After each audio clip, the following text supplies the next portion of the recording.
No, get over there and face him. You can't run from him. He's going to win.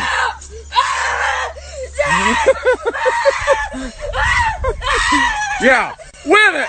Win it! Yeah! Yeah! Win it! Win it! Yeah!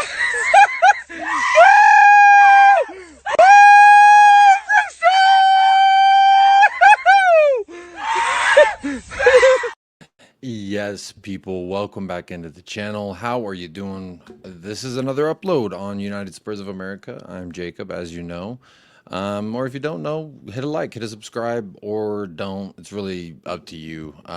Doing this recording super late at night for me. Just got home from work, just showered, so apologies for the wet hair. But, you know, I was at work.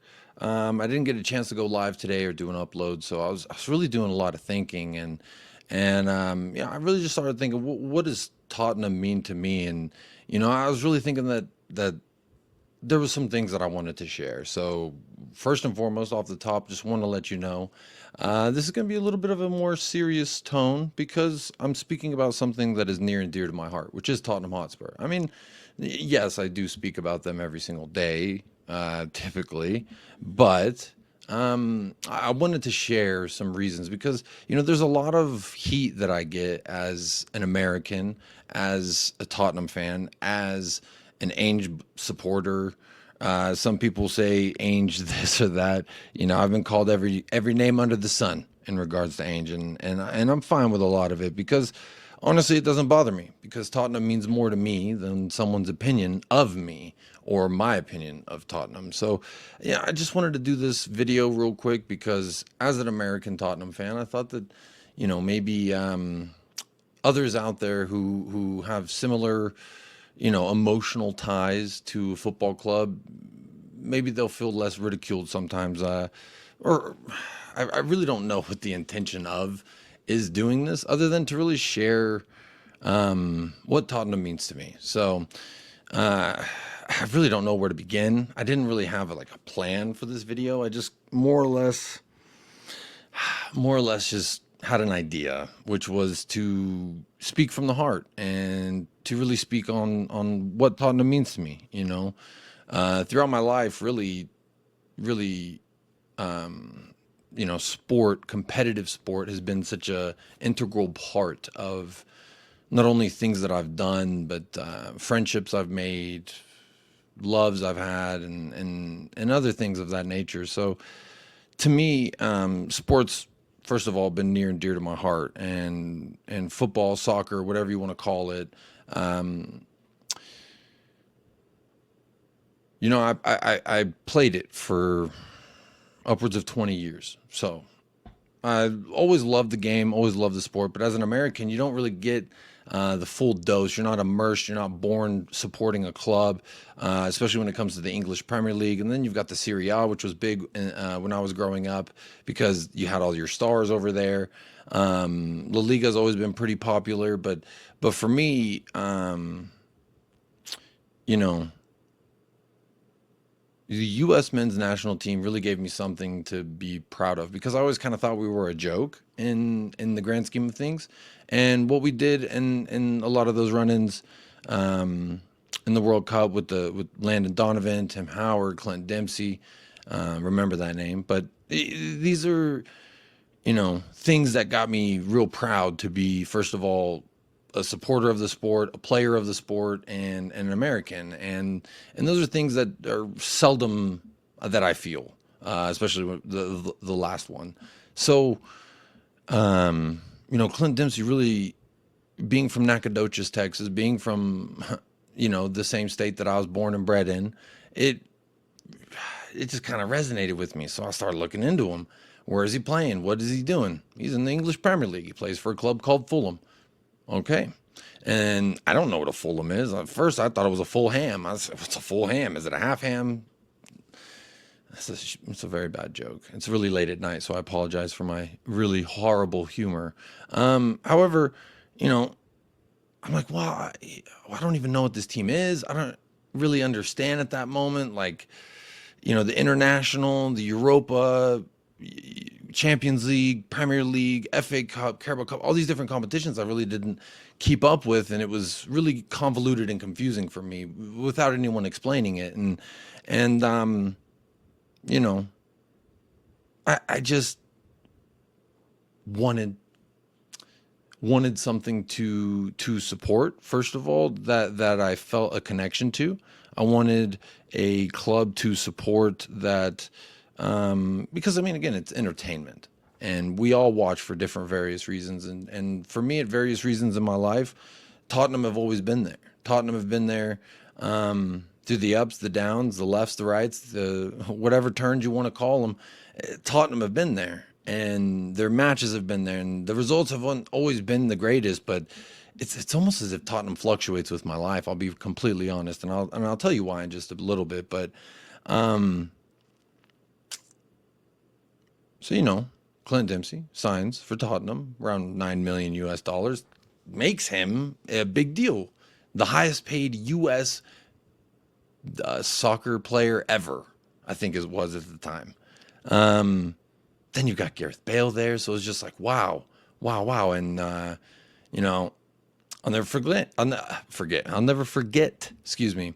Clint Dempsey scoring the game winner versus Manchester United at Old Trafford. What a moment that was. It was his first goal for Tottenham, and it was like, in that moment, it was like wow, because United was a club. Even though I didn't keep up with the Premier League, Manchester United was a club. Obviously, I followed players and kept up with careers, and a lot of really, really great players have played for Manchester United, so I know them. They're a very, very large historic franchise. But the reason why I wouldn't gravitate to a club like United or Chelsea at the time, or Arsenal, but I just didn't want. First of all, I didn't feel anything towards Arsenal. They just kind of looked like shit to me. But in regards to United, Liverpool, Chelsea, etc., it's just I didn't really feel anything, and it kind of seemed like, am I just gonna try and pick the best team and then be a bandwagon fan? And that's something that I've been harsh and critical of in my life. So, I was like, what is Tottenham? What is a Tottenham? I don't know what that is. Look up the area, Google Maps, early Google Maps.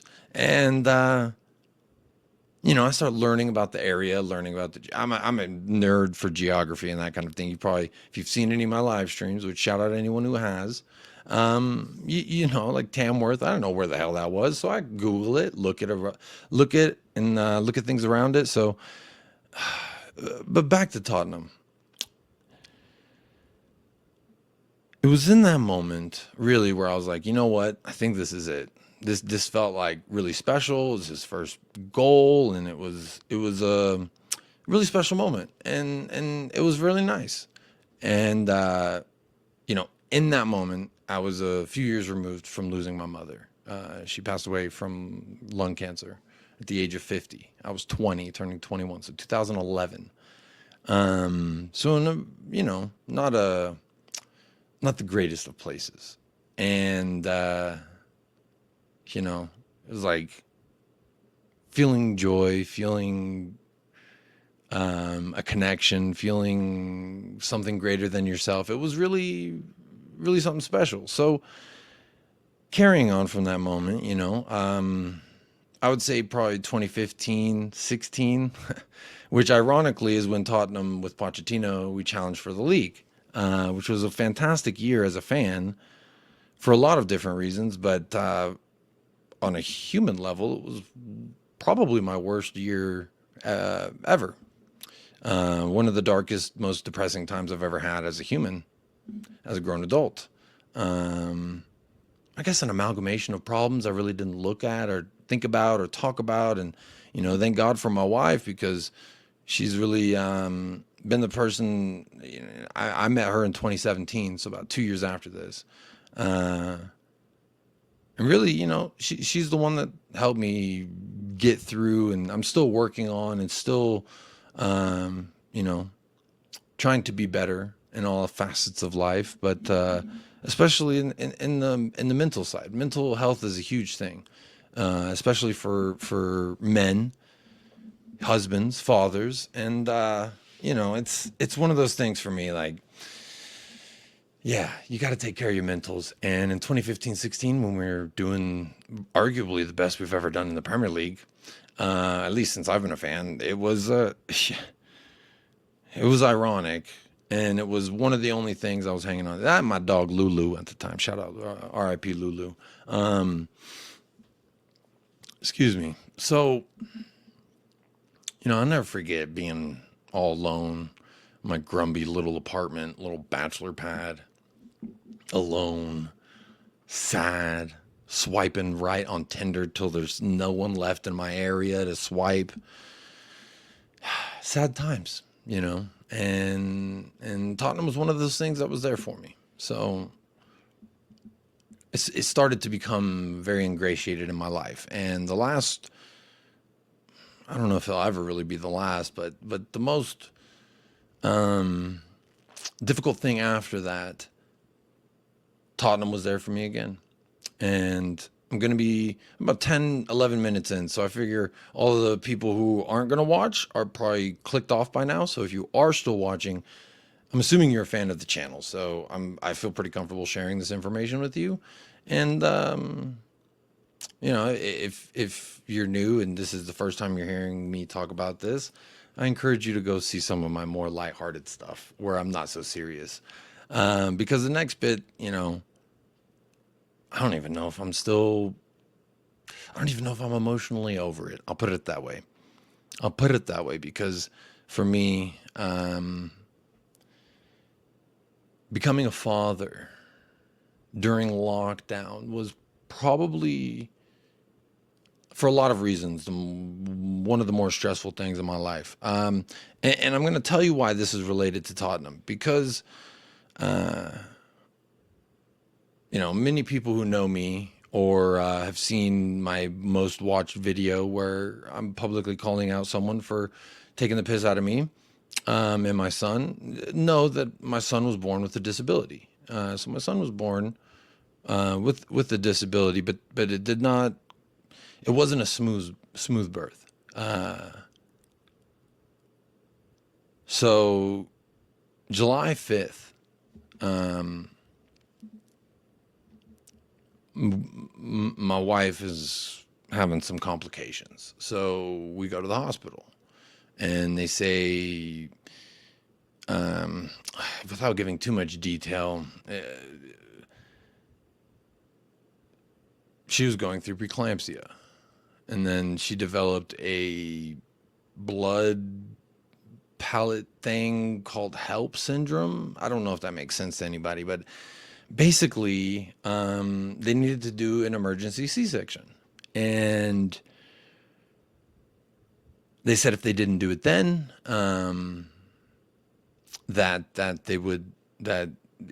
mom's life is at risk, baby's life is at risk. And, my wife and I, you're going into it with your ideas of how birth is going to go. We have this medicine ball, we have a salt lamp and the humidifier, and we're going to make the moo, we got a speaker and all this stuff, right? In our labor bag, whatever you call it. I don't know where you call it, where you're from, but in America, they call it a labor bag. And I'll never forget lugging this fucking heavy ass bag all through this fucking hospital. But so July 5th, beautiful day. My son's born. But that night, my wife had some complications. So my son was born, obviously premature, about 5 weeks premature. So that goes with it. It's all bag of tricks, and then the disability, and then my wife's complications. So I'm in the hospital. It's about 5 a.m, and I'm kind of waking up, and this is after that evening my son had been an emergency C-section. So I'm kind of waking up, and there's nurses rumbling through the room, and my wife's blood pressure's dropped, and they believe there's internal bleeding, and they have to go back in.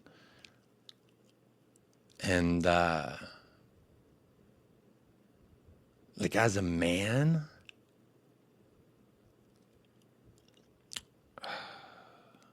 as a husband,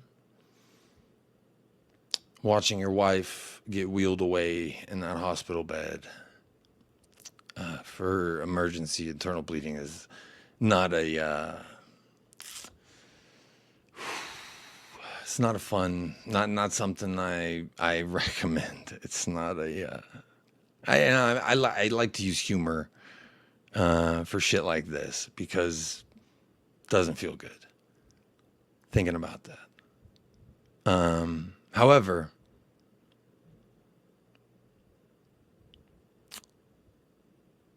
I missed the game that next day. So it was July 5th, do the emergency July 6th. Obviously, I'm not even thinking about it. I don't even think about it. And the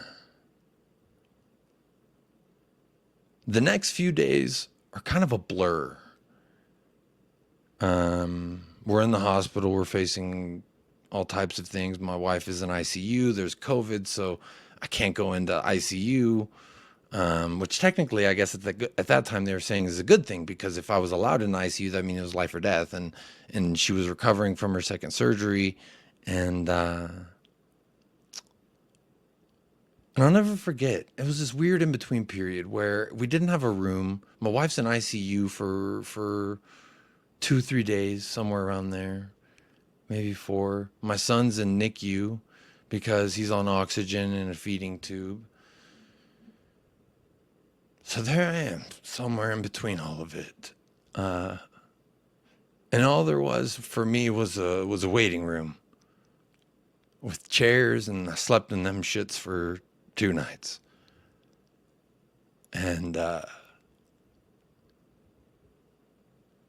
I'm digressing a little bit because, I don't talk about this stuff too much. So,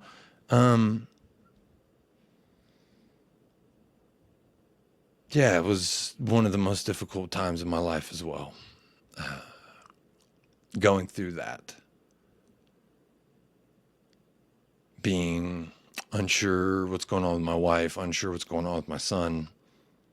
And there I am lugging some stupid heavy fucking delivery bag. All throughout this fucking hospital. So I'm in this waiting room anyway. And I'm finally, the first meal I can remember eating in days. My in-laws brought me some tacotote. El Paso. Well, technically it's from Juarez, but they brought the franchise over to El Paso. So I'm eating it, and it's my favorite taco, the adobado. I call it Abu Dhabi chicken, but it's like adobado. I don't remember the spice name, but some Hispanic spice. And it's like really flavorful, but at this time I'm eating it, and it just tastes like nothing. It doesn't taste like anything, and I feel nothing, and I taste nothing, and then we play Bournemouth, and I'm like, watching on my phone, Vitality Stadium, Tottenham versus Bournemouth, 0 shots on target. I think we had like 500 passes. 0-0. Just stinky, stinky, poopy, stinky game. And it was one of the first times I felt something. Another moment where I don't know what's going on in life. I don't know where I'm going. I don't know what's going to happen. But I know that Tottenham was there for me. And watching Tottenham was there for me. So I'm trying to not embarrass myself here, but really and truly, I can't even explain what Tottenham means to me.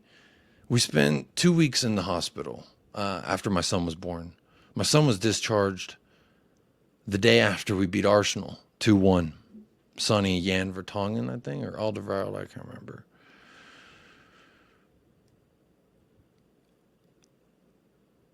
And this is, we beat Arsenal. My son gets discharged from NICU, and I'm like, shit, things really starting to look all right. We thought we were going to get out. We don't get out. My wife gets a fever. We got to stay. Oh, she has something with the wound vac. Now she's got to do this and that. So it's complication after complication, keeping us in there, keeping us in there. And then we beat Newcastle. And I was like, fuck yes. And then we get out of the hospital. And then I get to bring my baby home. And we're with my in-laws because obviously my wife's still recovering from double surgery. And then I think we beat the fuck out of Leicester or Everton. I can't remember. It was like a 3-0, 4-0, something like that. And it was like my first match with my son. I can't tell you how much that meant to me. Watching my team win, holding my son. My wife's home. We're home. We're out of that fucking nightmare. You know, just recover.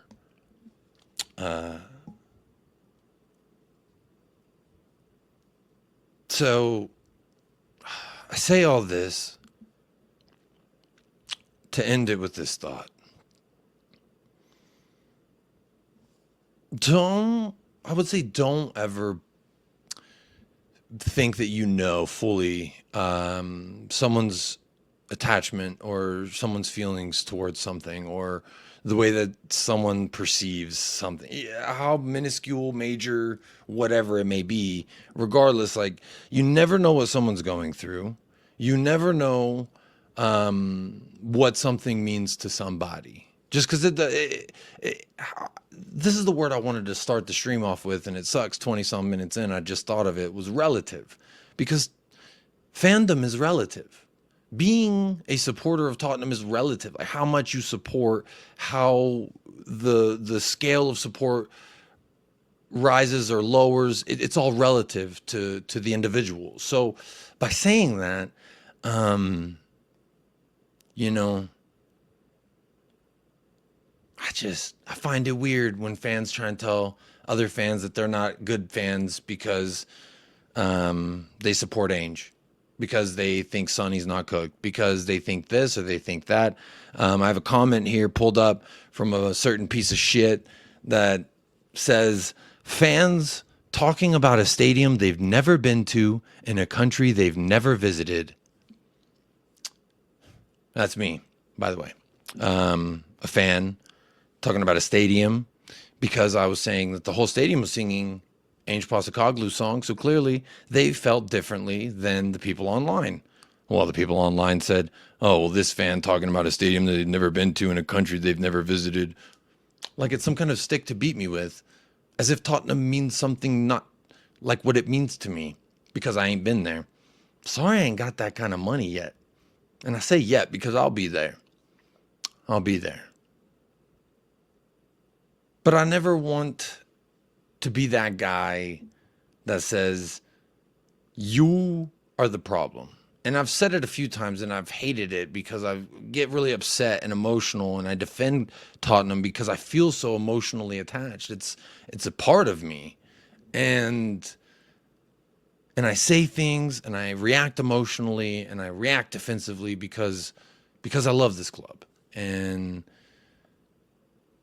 I have opinions and I'm pretty strong-minded and I'm not easily swayed. So whether that makes me a good fan or a bad fan, I don't really give a fuck what anyone's opinion is of me as a fan, as a person, because I've got my family. I've got 2 beautiful babies and a beautiful wife that all love me. They miss me when I'm gone. I got so much to be thankful for. Whether it's some of the hardest times of my life, whether it's some of the best times in my life, Tottenham are there for me. You know, I get married, we go to a Champions League final. Fuck is that? You know? So, I'm just saying, you never know how much or what something means to somebody. So that's what I've tried to add to my sign-off. As I sign off for this video, just remember, folks, outside of staying blessed, stay fresh, be kind to yourself, be kind to others, never assume. All right. And come on, you Spurs.